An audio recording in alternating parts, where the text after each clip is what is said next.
Golden State Media Concepts Baseball Podcast. We cover everything Major League from spring training to the World Series. We've got your favorite club covered from New York to Boston to LA. This is the Golden State Media Concepts Baseball Podcast.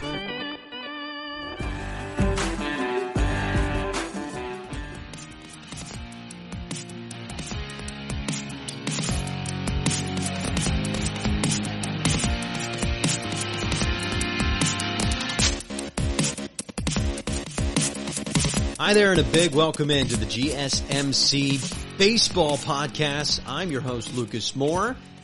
New voice, and I'm excited to get started. If those of you who've listened to the GSMC Podcast Network before, I've done the GSMC Soccer Podcast, but as a lifelong baseball fan, baseball player, obviously through the high school ranks, a baseball coach at the middle school level, this is something I'm really excited to take on. I'm really excited to be a part of the GSMC Baseball Podcast moving forward. Monday, Wednesday, Friday will be the release dates. We're getting close to spring training. There's not going to be a lot of headlines to dive into, so it'll be a lot of conversations about past seasons and players and statistics and just some of the theories I have about the great game of baseball until we get into the time when baseball starts and the headlines start flying. It'll be a lot of fun throughout summer. I am located in Chicago, Illinois, if you didn't know what state that's located in. Two great baseball teams here, the Cubs and the White Sox. Obviously, this podcast is a national podcast, so we'll be able to talk about all the teams in Major League Baseball, but some of the biggest, most famous teams in the world will be making their way through the city of Chicago throughout the year, and I'll be able to go check out those games and give some reports to you guys and be up close and personal to the world of baseball and make this podcast as good as we can make it. I'm your host, Lukas Moore. Give us a follow, GSMC_baseball on Twitter. There you can find posts of the podcasts, shares and retweets, and all those fun things. So make sure you give it a follow, you rate this podcast, you subscribe. Obviously, if you like it. First time listening to me, if you're listening to the GSMC Baseball Podcast, I've got a fun show planned for you. Obviously, this is not necessarily a positive headline time in the sport of baseball. When the number one thing that you think of in the current headlines when you mention your sport is cheating, it's not a good time. It's not a positive time. It's not a time where everybody's excited, especially if you love the sport of baseball, to talk about it, to talk about the demons that have been in the closet for a little while now about the sport of baseball. Whether this is time for baseball to go through a cultural shift or whether we need to rely on tradition and be the old heads and push forward with the way baseball has been forever. It's a really interesting time in the sport. So obviously we will dive into the cheating scandal. I just want to give my take on it. The news has been out there. The stories have been out there. So really just my take on it. Dusty Baker in consideration to be the next Houston Astros manager in relation to the firings after the cheating scandal.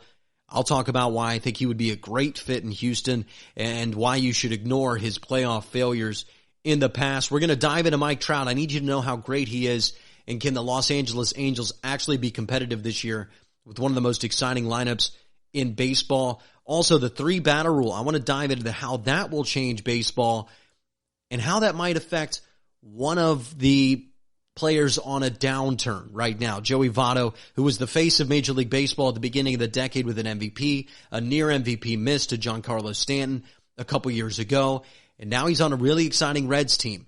Will Joey Votto be able to pick it up, and will this 3-batter rule actually help out the Cincinnati first baseman? All that is coming up on the GSMC Baseball Podcast, rather. But where I wanted to start was with this cheating scandal. And it has ballooned out more than just, at first we thought it was Houston and Boston. But now there have been reports, rumors, speculation of 10 teams in Major League Baseball that have cheated in some way. We've had Trevor Bauer come out and say nearly all pitchers in Major League Baseball cheat in some way. And at first you thought, oh, this is like the Patriots. It's like Deflategate. This is one team getting caught one team being punished, and that being the end of it. But the truth of the matter is, and I knew this is what was going to happen, as soon as this was exposed, as soon as this was brought out in the media, as soon as this was put on trial by Major League Baseball, I knew this is exactly what would happen. It becomes a situation where everybody realizes, at least in the broad terms, which people inside baseball have known for a long time, that cheating, that gaining an advantage, and quote-unquote cheating has been a part of the backbone of baseball since the beginning of time. So what did pitchers used to do? Oh, they put Vaseline on their chest. They used to spit on the baseball. They used to rub it up. Right? Stealing signs has been common for a long, long time. Is that technically cheating? Yes.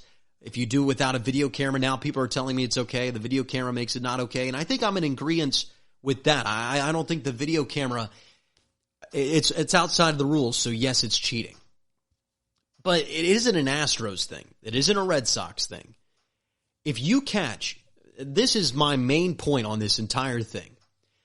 If there is an organization, a group of either teams or clubs or people, and you catch 1/3 of them doing something that's illegal, that's against the rules. If you catch 1/3 of an organization doing something, I'm just telling you, you didn't catch the other 2/3. It's not that only 1/3 is doing it. It's that you just haven't caught the other 20 teams doing something, getting some sort of advantage.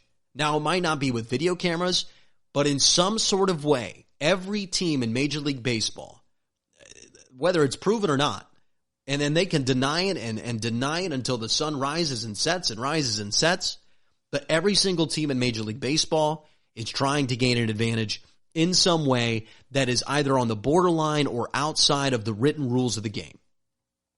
And people are comparing this to the Black Sox scandal from way back when. It is not like that at all. Why? Because the Astros are trying to win. It's not throwing a game. It's not cheating to try to make extra money. They are trying to win. And if 10 other teams were doing it, then how are the Astros the only team that were able to do it successfully? It's because the Astros had great players. It's that the Astros were a great team. And I'll tell you from experience, knowing what pitch is coming is an advantage, certainly, especially against certain pitchers. But it does not make you hit the ball. And guys guess the right pitch all the time. I knew it was going to be a fastball on the inside part of the plate, and I still missed it and hit a line drive to the third baseman instead of a home run. This game is extremely difficult. That's why people do these things to gain these advantages. It's why stealing signs, not using video cameras, was unbelievably common. Why there's signals that you can give from second base as a base runner to maybe tip off the batter. Why these things are not only a part of the game at the professional level, but are taught throughout the youth levels of baseball, the way to read a sign. It's you have to teach your catchers how to make sure they aren't giving away their signs. Right? So a real common trick, and this is something I was taught and have taught 12-year-olds, is to look at the catcher's elbow. So if you move your index finger, you can see the veins near your elbow. You can see the veins of the arm. They actually twitch if you move your index finger. And what do most young players that are catchers do? Well, when they put down the sign for a fastball, they use their index finger. So you can see actually the vein in your elbow pop out a little bit if you're paying enough attention. And so if you're not paying attention and you just put down the one with your index finger, as a coach or a player, you can see that from the dugout. And you can see that vein moving ever so slightly near the elbow. And that little motion is a way to steal a sign. So what do I teach my catchers? Well, you use your 3 other fingers to put down signs. You use fastball with your pinky, not your index finger. And you have to make sure that you don't hold your hand too far below to where it's beneath your legs to where you can steal it from the dugout. Right? This is a part of the game. This is a part of baseball. This is gamesmanship. Now, these major league teams certainly took it too far, and it needs to be railed back in, and everybody needs to look at each other and say, we can't use video. But cheating, gaining an advantage, has been a part of this sport since its inception. And now it's being drug into the light, and it's rough to see. But to me, if everybody's doing it, this is more of a question of, do you take away the title? It's not a question of whether what they did was wrong, right? It's a question of, can you strip a World Series from somebody? You cannot if 10 other teams were doing it. They just did it better than everybody else. They just did it better. And somebody blew the whistle. They got caught, and it is what it is. But you can't strip a title away because they still had to pitch, they still had to hit, they still had to field. And I've seen this. We had, as a high school team, we figured out how to steal signs. What did everybody do when they went up to the plate when they knew the pitch was coming? They overthought it, and they missed anyway. The Astros cheated more at home than on the road, at least from all the stories we read. And Jose Altuve, who won the MVP in the year in question, was better on the road than he was at home. Well, how does that make sense? If cheating gives him an unbelievable advantage, if this was such an egregious cheating scandal that they need their World Series title stripped, if it was that egregious, if it was that unbelievable, then his OPS wouldn't have gone up on the road. It would have been better at home because they were cheating more at home. They had better video data at home. And the bottom line is, 99 mile per hour fastball or a 99 mile per hour cutter or some of these pitchers we see from these pitchers, bottom line, it's just hard to hit, no matter if you know what's coming. Aroldis Chapman is throwing a fastball, 85% of the time? How many guys can hit that? You know it's coming. You know it's a fastball, but it's different to be able to hit it. And this is why I think it is a big deal.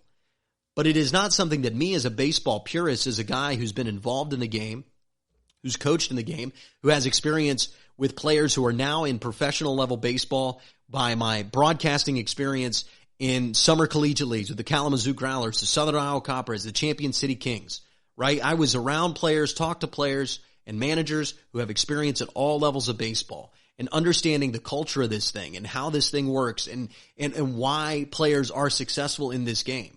And I'm telling you, knowing what a pitch is coming is an advantage, certainly. And it does help you in the margins.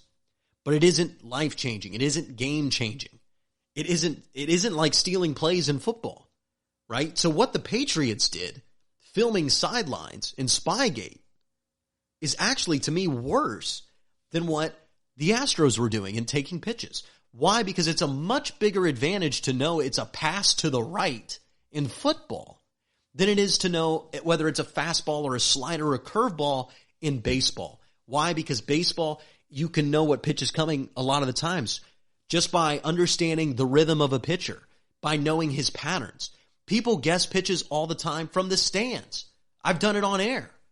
It's something that is an advantage, yes, but it isn't an advantage so much so that we need to strip a World Series, that we need to scream that the sport is dead, that the integrity of the sport is completely gone, that baseball will never be the same again.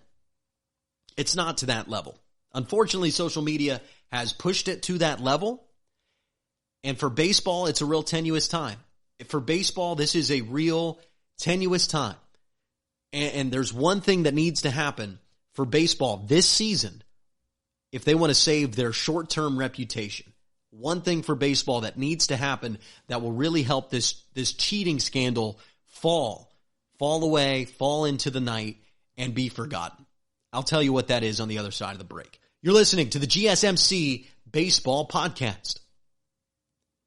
This is your ultimate stop for everything sports. The Golden State Media Concepts Sports Podcast. Should I say more? From the NFL, MLB, the NBA to MMA, it's all in here. The Golden State Media Concepts Sports Podcast. Listen now.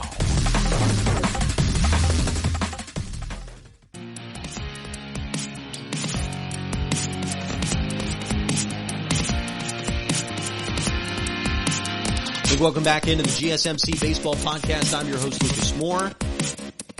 It's a tough topic to start the show with, but it's where we had to start the cheating scandal with the Houston Astros and others. It's not the Astros cheating scandal. It's the, almost the entire league is doing this scandal.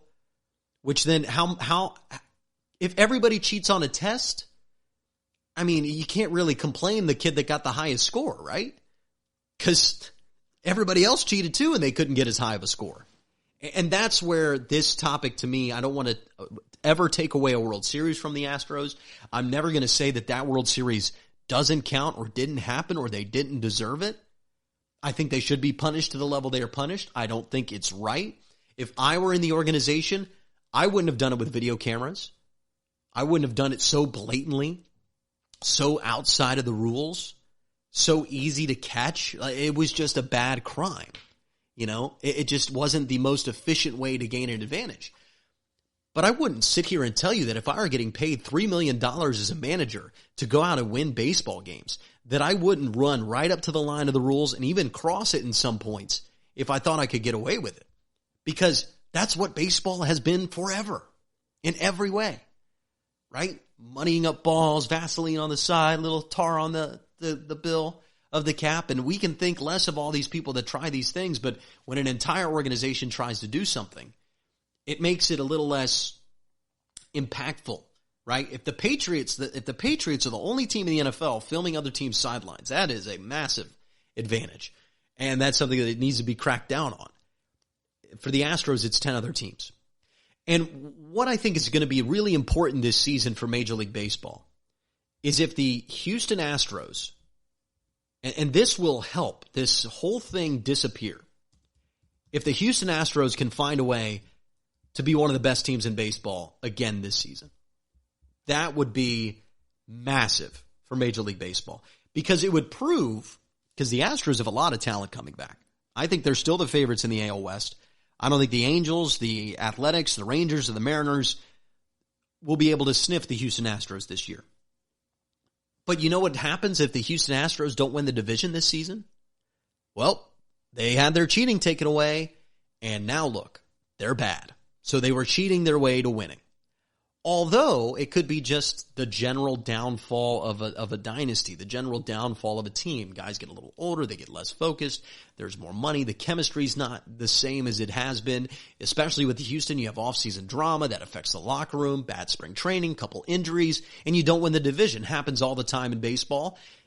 But now, this season will be seen as a referendum on whether cheating helped the Astros win the World Series. If the Astros are able to win their division, if they are nearly just as dominant as the 107-win team a year ago, then all these things that cheating helped them along the way will be rid of. They will be forgotten. Because now that they've been caught, now that everybody's been caught, nobody's going to do it this year. Nobody's going to do it this year. Now, maybe in 3 or 4 years when everybody forgets about it, they might start to try to sneak it back in, because that's how baseball works. But nobody's going to do it this year. And this year will be pure and clean because it has to be. Major League Baseball, in terms of the owners, know that if they get caught cheating in the middle of this season, it will be possibly the end of their ownership of the team. And everybody will lose their job. So I don't think anybody will be doing any cheating this year in terms of videotaping signs. That's not going to happen.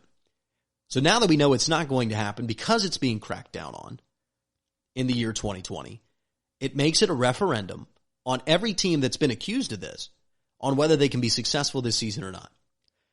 And that's why I think it is so important for Major League Baseball that the Houston Astros win the AL West and finish with more than 97 wins.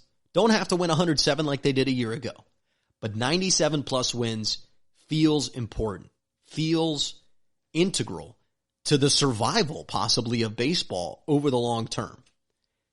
And that's why I think the Houston Astros need to hire Dusty Baker. I think Dusty Baker would be the best hire possible for this Houston Astros team. Let me give you a few reasons. Number one, Dusty Baker is a really good manager. We can talk all the smack we want about Dusty Baker, but this guy has won division after division. He has, count them, 1, 2, 3, 4, 5, 6, 7 division titles in his career. He has an NL pennant in his bag. He's been in the postseason time and time again.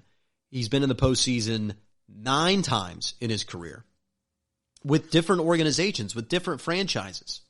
Now, something that's been similar about each of these teams that he's managed to success, that he's led to the playoffs, he's never elevated a team that didn't deserve to be there. He has elevated good teams to be the best versions of themselves. He's really good at locker rooms. He's really good with veterans. He's really good at melding personalities together, at smoothing things over, at making teams believe in themselves. Number two, you're going to come at me with, well, he's not going to have success in the postseason.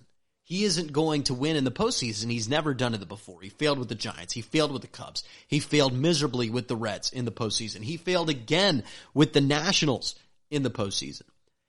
I get those arguments, but baseball is a 162-game season. That is the correct sample size. You see over the course of the year how good teams are, how good managers are, and then you take a 162-game sport, a sport that needs 162 games to flesh itself out, and then you jam the deciding series into 5 games, and then 7 games and 7 games, and now with the wild card 1 game, it's completely random. How can a manager, there isn't a game plan, there isn't play calling, you stick with the same lineup you have and you throw a pitcher out there. Is it Dusty Baker's fault that Edison Volquez peed down his leg for the Cincinnati Reds? No, not his fault at all. Is it his fault that Johnny Cueto dropped the ball on the mound in Pittsburgh with Pittsburgh fans chanting, Cueto, Cueto, Cueto? No, it's not his fault. There wasn't a game plan. There wasn't a play calling mistake. Maybe he should have bunted in a certain situation, but it's low percentage stuff anyways. Baseball playoffs are a literal lottery. And maybe the greatest managers ever, I'm not saying Dusty Baker's one of those, maybe the greatest managers ever have figured out the postseason, have figured out a way to motivate their teams to championship success. Possibly. I'm not sure there's really any evidence for that, other than they have really great teams. And I know Dusty Baker's had great teams, but he's been a few times close misses in the playoffs. We remember the 2003 Cubs. They were that right there until that small man in headphones, Mr. Bartman, leaned over the railing and interfered with Moises Alou. Now, I think that a lot more things are to blame in that series than Steve Bartman. But, you know, I'll go with the Cubs fans' argument for years that if that ball's caught, they're headed to the World Series. And this Astros team is a perfect fit for the successful Dusty Baker's teams we've seen in the past. There's a lot of talent. There's a lot of veterans. And they are in a bit of chaos, and they need consistency, and they need a guy that has won games and can win games and will smooth things over in the locker room, will find a way to get the chemistry to work. And Dusty Baker would be excited for this job, and he should be excited for this job. I think he's a great manager. I think he will be a highly successful manager if he's given the chance to run the Houston Astros. And he's the perfect personality, a guy that's credible, a guy that's trusted, a guy with integrity. I think he's the perfect fit in Houston. And I'm not saying Houston will win the World Series, but Houston's goal is not to win the World Series. I just mentioned it. Houston just needs to win their division and get to 97 wins. And Dusty Baker can certainly take this team there. And if they get to that point, this whole cheating thing will start to slowly fade away into the past. And you can move forward both as the Houston Astros and as baseball as a whole. And that's really important for the sport, really important for the Astros. I think Dusty Baker's the hire. That's who I would pick. We'll see what Houston does. They've got a whole thing going on, a whole search going on. Maybe there's a better option. But Dusty Baker, I've seen him win before. I've seen him win in rough situations. I've seen him smooth over chemistry. I think he's the manager. I think he's the choice for the Houston Astros moving forward. On the other side of the break, I need you to know how great Mike Trout is. I need you to know. I'm sure you already know, but I need to emphasize it once more. That's on the other side of the break. You're listening to the GSMC Baseball Podcast. Tired of searching the vast jungle of podcasts? Now listen close and hear this out. There's a podcast network that covers just about everything that you've been searching. Hey! The Golden State Media Concepts Podcast Network is here. Nothing less than a podcast bliss with endless hours of podcast coverage. From news, sports, music, fashion, cooking, entertainment, fantasy, football, and so much more. So stop lurking around and go straight out to the Golden State Media Concepts Podcast Network. Guaranteed to fill that podcast itch. whatever it may be. Visit us at www.gsmcpodcast.com. Follow us on Facebook and Twitter, and download us on iTunes, SoundCloud, and Google Play.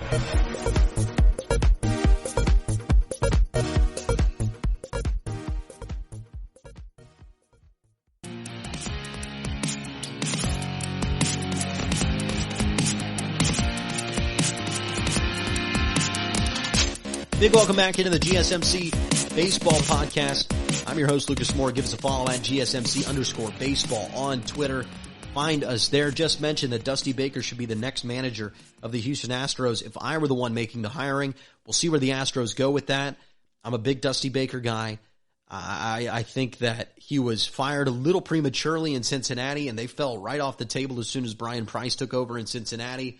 I think he got real close with those Cubs teams. I think the Giants were competitive, and they were in the World Series under Dusty Baker, and he fits. He is not a guy that's going to come in and elevate a young team. He's a perfect guy to have a veteran team that's had success and to smooth things over and to carry them through a regular season, which is all the Houston Astros need next season to save their reputation and to save the reputation, possibly, of baseball as a whole. A guy who, if he were on a more competitive team, or more flamboyant perhaps, would be a much bigger story and should be way more talked about than he is, Mike Trout.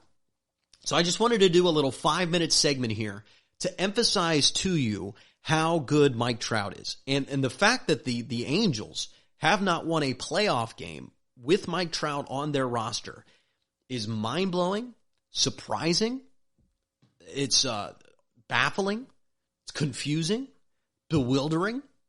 I'm running out of adjectives. It's unbelievable. In no other sport in the world would you have a player of this magnitude, of this type of greatness, not have a single postseason win.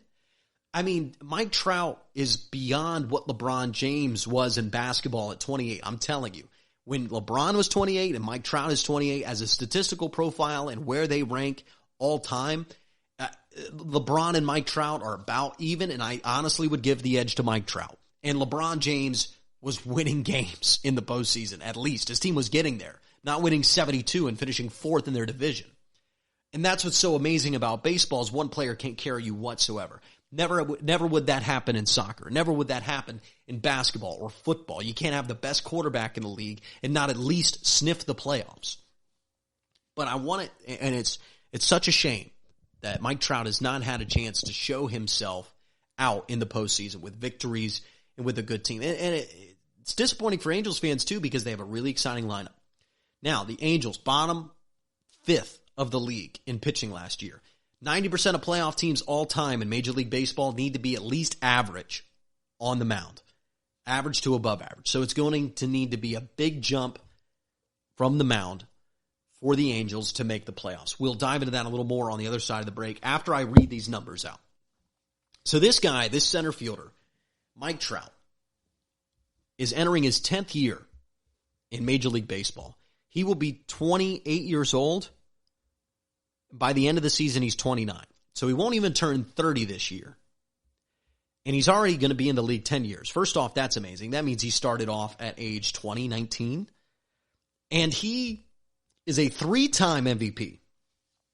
3-time MVP. 7 times Silver Slugger. 2-time All-Star Game MVP.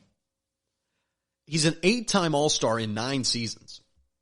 And all those, already, you should be unbelievably impressed for a 28-year-old to have those numbers. Now let's dive in to the classical stats. So already through 9 years, he has 285 home runs. He's batted .305. He has a whole 752 RBIs, and he's stolen 200 bases. .419 on base percentage, a 1,000 career OPS. Guys will be treated as superheroes if they hit 1,000 OPS in one season. Mike Trout has done that over his career. It's absolutely incredible. Incredible what he's done at the plate. That's not even taking into account his defensive prowess, his ability on the base paths. I mean, truly electric player, Mike Trout. And then we take a look at his advanced statistics. The wins above replacement. right, which is one of the most influential statistics in baseball. I'd argue the most influential. And Mike Trout, through 9 seasons, heading into his 10th, has a 72.5 career WAR. 72.5. Well, Lucas, what does that mean? Well, it's a lot. It's already a Hall of Famer. So if you go to Baseball Reference, you go to the bottom of the page, they show you what the average player as a center fielder has as a WAR. So if Mike Trout retired today at 28 years old, never played another game in baseball, went and played tight end somewhere, which he probably could. If he did that today, he'd be a Hall of Famer. Why? Because the average Hall of Fame center fielder right now, Hall of Fame center fielders, that's a lot of great players. The average Hall of Fame center fielder has a career WAR of 71.1. Mike Trout at age 28, turning 29 just before the playoffs this year, has a 72.5 career WAR. He will be over 100 WAR. There's a chance he'll catch Babe Ruth. Maybe he won't, but there's a chance he might. And the only reason Babe Ruth's up there is because he pitched as well. And that's what makes Babe Ruth the greatest baseball player ever, and it probably won't ever be a discussion.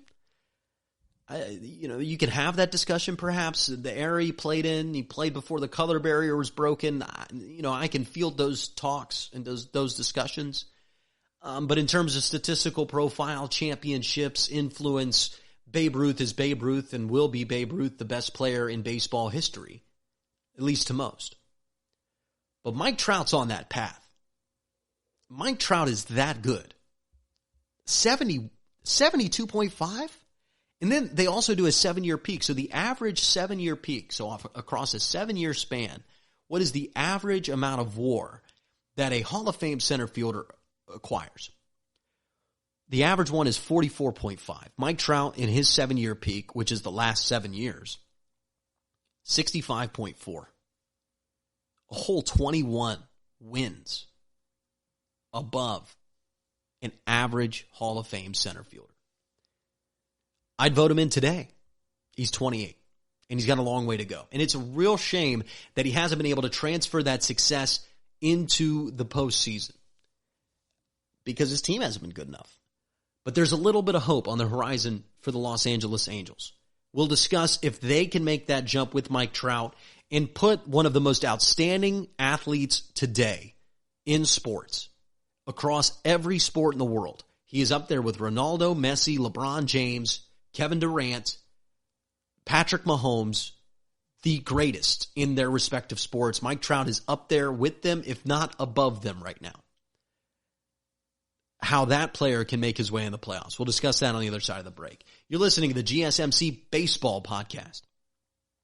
Want to know the latest in soccer? Then listen to the Golden State Media Concepts Soccer Podcast. From MLS, the World Cup, and the Premier League, we've got you covered. The latest updates, the hottest matches, and news on the league's top players. It's the Golden State Media Concepts Soccer Podcast. David Beckham scores the goal to take England all the way to the World Cup finals. Listen now.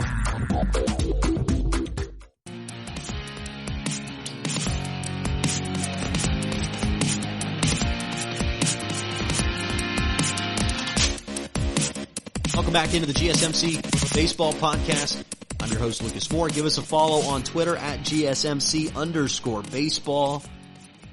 Mike Trout, we just discussed his greatness, unbelievable greatness before the break, and how his inability to drag the Angels, although he's really trying, to the playoffs, has made him a forgotten story in Major League Baseball and in sports as a whole because he hasn't been able to do it in front of the large audiences in October. And there really aren't national television showcase games like there are in the NFL or NBA for him to put on a show. It has to be done in the playoffs to really reach that level of fame. Most Americans couldn't tell you what Mike Trout looks like. And most Americans can tell you what Ronaldo looks like, what Messi looks like, what LeBron James looks like, what Patrick Mahomes looks like. And Mike Trout might be better than all those players within his respective sport. And he's really a relative unknown for a lot of people across the sports world. And it is the responsibility of the Los Angeles Angels, who have somehow gotten this guy to sign for the next 11 years, to make sure that he does not spend his entire career out of the postseason. It is necessary for fans, for us to see Mike Trout play in the playoffs. He is that good at baseball. He is a daily highlight reel. He is a stat monster. He is uber athletic. He's smart. He's well-spoken. He would be a great, great face of sports, not just not baseball, great face of sports in the United States. And it is the responsibility of the Los Angeles Angels to give this great gift to baseball. I really do believe that. And that division is so interesting because there's a lot of teams that I want to see make the playoffs. The Athletics with Billy Beane, great storyline. Would love to see them get a World Series. They were good last year, 97 wins. You have the Astros now, who are mired in controversy in that division. The Mariners haven't made it in such a long time, and they're really trying. You'd love to see them make it. But Mike Trout, that superstar, is so intriguing and so interesting. It could be amazing for the health of baseball if he's participating in the playoffs, especially because they have another great player, Shohei Ohtani. The dual threat, can pitch, can hit, came from overseas, big-time signing. Everybody was going after him. The Angels locked him down, got him. Did not get to pitch last year. He was the designated hitter. And there lies the only opportunity for the Los Angeles Angels to make the playoffs this season. Ohtani will have an opportunity to pitch, and he has ace potential. We've seen him pitch at a very high level. And the Angels added some really interesting pieces, Dylan Bundy, Julio Teheran in the offseason to improve that rotation that was near the bottom of the major leagues. And we just talked about you need to be at least average to make the playoffs most of the time, or be close to average, slightly below average, and have an unbelievable offense. You have Rendon, you have Trout, Ohtani will get to hit. There's some really young players coming up for the Los Angeles Angels. They have a great lineup. I think they're going to be able to hit this year. They'll be one of the best 10 offenses in baseball. But unless they're the best offense in baseball, they won't be able to make the playoffs unless this pitching gets to league average. And the way they get to league average is just a minor improvement from the bullpen, Ohtani being an ace, and Bundy and Teheran being average for their career, doing what they've done so far throughout their career. That's a big ask, though, because it's hard to predict a bullpen's growth. First off, they're so inconsistent. It's so hard to predict how a bullpen's going to do this year. Plus, the Angels really haven't thrown a lot of money in that area. They weren't able to sign any of those free agent pitchers that they thought they might get their hands on. They really weren't in the bidding for a lot of those free agent pitchers that you felt like they needed to get their hands on to be competitive this year in the AL West.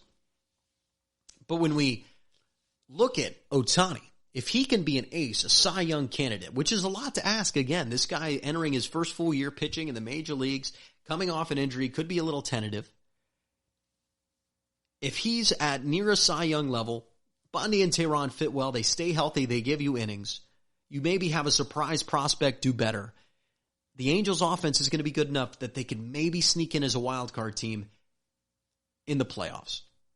And then it's about winning one game to get into a series, and now you're really cooking if you're the Angels, because they'll have a good enough front three starters if all those things happen to be competitive in the playoffs with that type of lineup. I don't think they'll win the World Series, but they'll be competitive.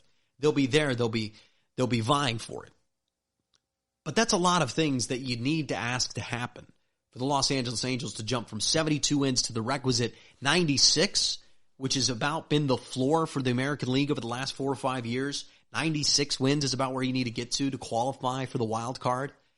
That's a 24-win jump. And Ohtani being an ace, a Cy Young candidate, won't make up that whole thing. You'll need some surprise guys in the rotation. You'll need the lineup to be as efficient as it possibly can be.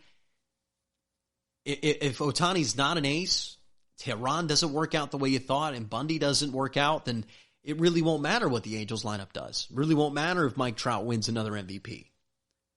It'll be another lost season for the Los Angeles Angels. A lot of things need to happen, but there's some hope. But they'll be one of the most exciting teams to watch. A lot of star power. A Los Angeles-type team. They're just in a tough division, and it's a tough ask to jump 24 wins. But Ohtani jumping in as a potential ace at the top of the rotation, we'll see how he does. Needs to be a Cy Young candidate, and everything else needs to work out just about perfect for the Angels to reach that next level, to reach that playoff level, which I think would be amazing to watch Mike Trout in the playoffs. We'll see for the Los Angeles Angels. We'll see about another great player that's taken a downturn over the past couple years, Joey Votto. We discuss him on the other side of the break. You're listening to the GSMC Baseball Podcast. Are you looking to get your college football fix?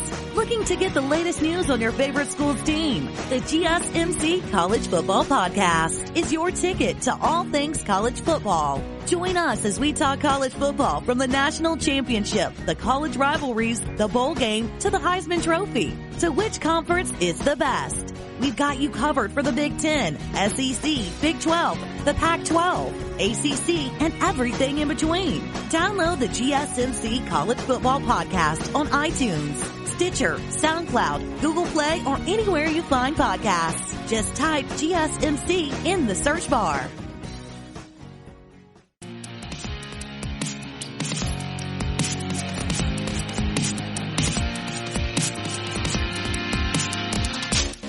Welcome back into the GSMC Baseball Podcast. I'm your host, Lukas Moore. Give us a follow at GSMC_baseball on Twitter. The Cincinnati Reds, they have been one of the most active teams over the offseason. They will be one of the more interesting teams in the National League heading into the 2020 season. They are swinging. They are swinging for the fences. And I was fortunate enough to be fairly close to the Cincinnati Reds organization when I worked in Athens, Ohio, for WATH. We had a daily sports show there called The Sports Fan. We carried Reds baseball, and there were many times I was able to talk to upper management and folks around the Cincinnati Reds. And this has been building. They have been hinting at this both in the media, in private, that they have been stockpiling funds, they have been stockpiling cash, they have been waiting for a moment like this, where they have a star young pitcher, they have some really good young players like Eugenio Suarez and others, and they are taking big swings, making big moves, and spending big, big money. They've been waiting for this moment because the Reds is a mid-market team. Some call them a small ball. I call them a mid-market team. I think they're a mid-market team because they're going to be hovering around. Their payroll might be up to $180 million this year, possibly $140, $150. I'm hearing. They are going to be spending large in Cincinnati. To be a mid-market team spending large, you'll have to stockpile funds for a few years.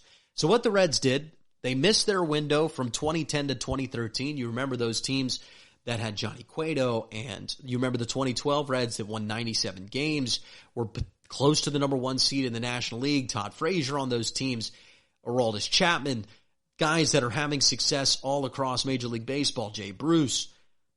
You remember those Reds teams at the beginning of the decade.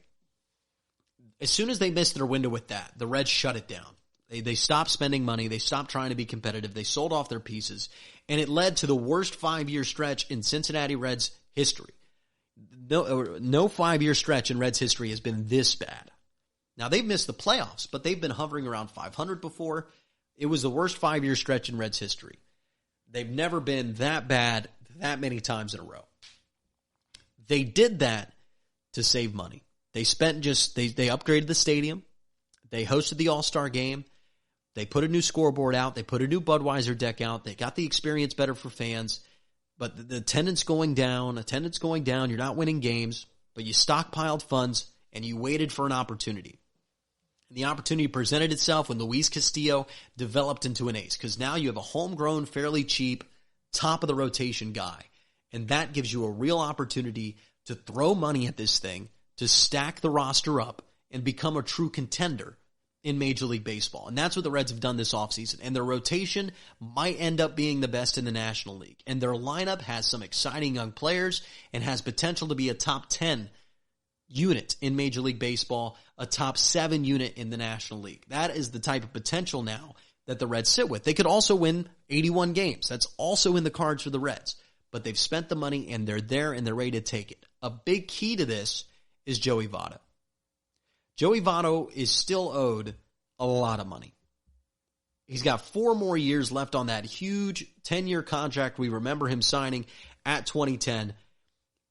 Signed through 2023. He was owed $225 million at the top of the contract. He'll be costing the Reds about $20 million a year. And last year, he only accounted for 1.6 wins above replacement on 525 at-bats. He batted .261. His on-base percentage was a whole 70 points below his career average. And he only hit 15 home runs with 47 RBIs. A bad year for Joey Votto.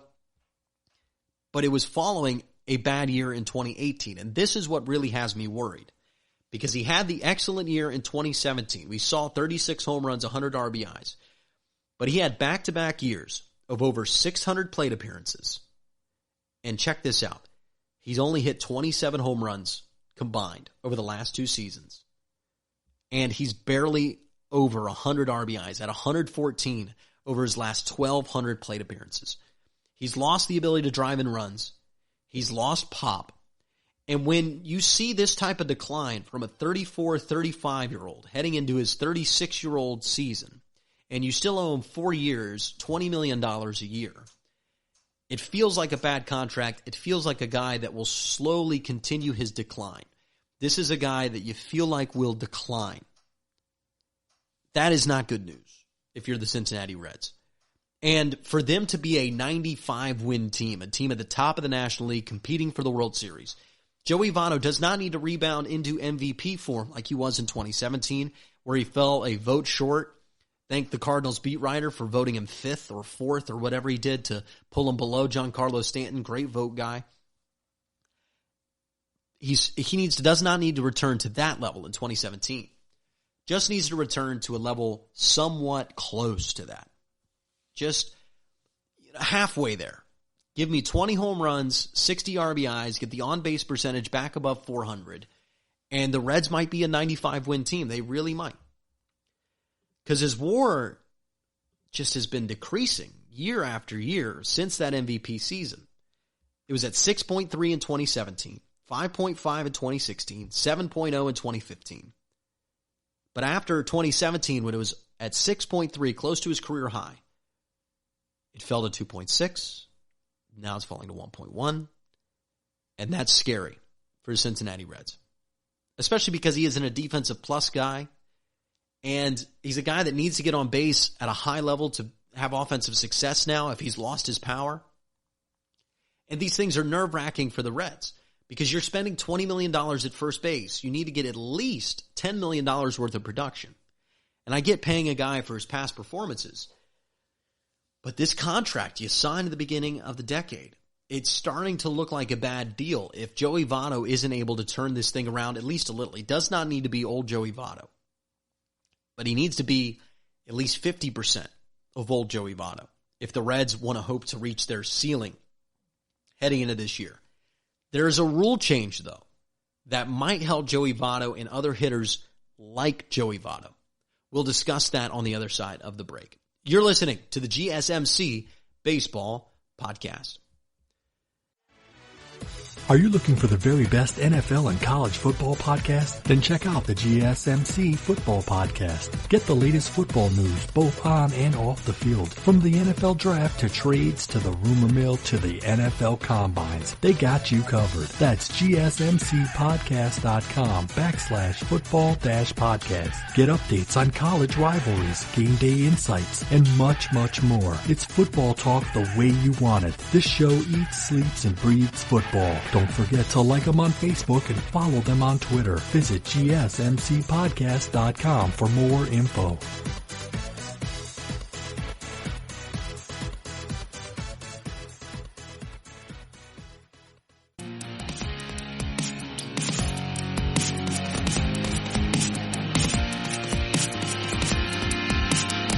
Big welcome in to the GSMC Baseball Podcast. I'm your host, Lukas Moore. Joey Votto. An interesting player, for sure. A great player, a guy who should be in the Hall of Fame. I think he will be, especially he'll be the first analytics guy, truly analytics guy, to make his way into the Hall of Fame. Joey Votto was horrible against left-handed pitchers last year, and that was a huge reason for his stats to decrease the way they did. So check out these splits. .268 against righties, .361 OBP, .453 slugging for an .814 OPS. If Joey Votto can give that to you across a season, with more home runs, more run-scoring situations, be maybe a tick better in OBP, that's fine for first base. And the Reds, that'll be good enough if everybody else plays where they are for the Reds to possibly win the National League Central, which is a huge step up from where the Reds have been most of this decade. But against lefties, Joey Votto was poor, abysmal. 176 plate appearances, .243 batting average, only a .347 OBP for Joey Votto, and a .309 slugging. A .309 slugging. It's just not going to get it done. 76 OPS plus. These things are really just, when you look at numbers like that against a certain type of pitcher, which is a left-handed pitcher, you know that Joey Votto can get picked on late in games. At least he used to be able to.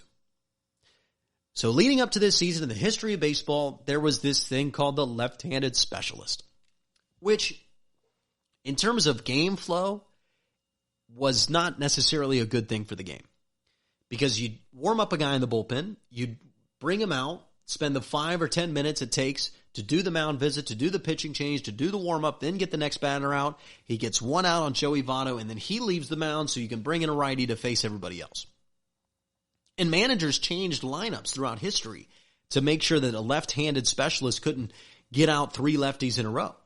Because we see this with a lot of left-handed hitters. It's tough to hit against lefty versus lefty. It's tough. It's tougher. But Joey has struggled so bad against lefties that if this year there were left-handed specialists again, it's a real problem for the Reds late in games. And you're going to lose about 4, 5, 6 games throughout the course of the season because of that alone. But then the rule change. We now have the 3-batter rule. When you come in, you either have to finish the half inning you started, or you have to face 3 batters. Now, there'll still be situations with 2 outs where a left-handed specialist can come in and face a lefty, like Joey Votto. But there are a lot of situations where Joey Votto will not see a lefty, to where Joey Votto will get to see a righty, because the righty started the inning. A righty's a better reliever. This is going to help Joey Votto. How much? I don't know. Really depends on how much Joey Votto is better this season. But it certainly helps Joey Votto. Not only does it help Joey Votto, if you choose to pick your poison and pick to get Joey Votto out at the start of the inning with a lefty, now you have to throw the lefty against guys behind Votto, like Suarez, who's great against lefties. And now you're really picking your poison. That's why I love this rule. It forces great pitchers to be great, no matter whether they're facing lefties or righties.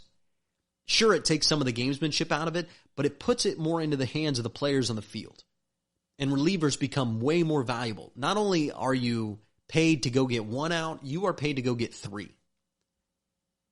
And this is a positive change, I think, for the flow of baseball, for the way baseball is played and looked at, and it becomes easier to understand. It moves a little faster, and it helps lineups. More runs, more late-game comebacks, more opportunities to take a lead in the 8th inning. All these things are exciting. All these things are fun. These things are good for the sport. But they're specifically good for the Cincinnati Reds because they have an aging veteran who's really struggling against lefties, who now will have less opportunities to have a left-handed specialist pick on him. That is going to happen so much less for Joey Votto this season. There's a real chance it could boost his batting average by 10 points. 10 points from whatever it was supposed to be this year. Now, maybe Joey Votto is going to have a comeback year at 36. We've seen this from some great players. And Joey's style of play doesn't necessarily need athleticism.